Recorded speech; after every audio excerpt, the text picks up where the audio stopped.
Columbia Water and Light are on the scene right now. They're working on turning off the transformer to turn off the power so that way crews can actually get inside safely. More than 300 Americans die annually from drunk driving accidents during that time span. You've probably also seen the holes. This one here is about 2 feet by 3 feet wide. School buildings are locked as soon as classes begin.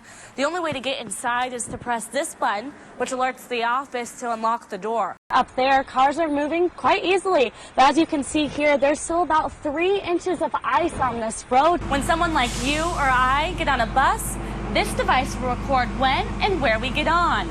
As you can see here, the distance from the curb to the roundabout isn't all that big. I captured a few photos of standing water near Jefferson City today, which you can find here on our website.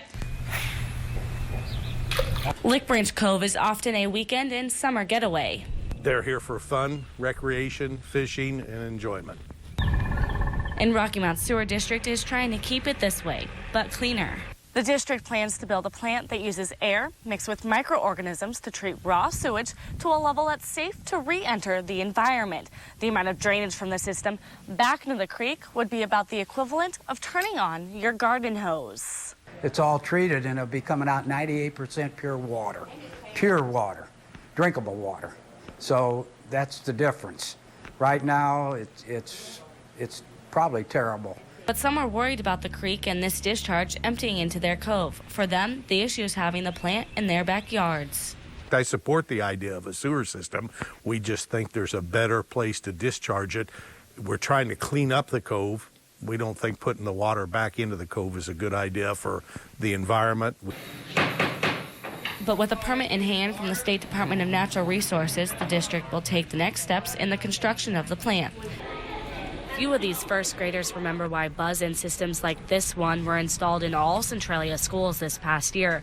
For them, school security devices have become commonplace. I think students have gotten used to the fact that these are necessary drills that we run, and they're used to the fact that they need to understand how to react to an emergency.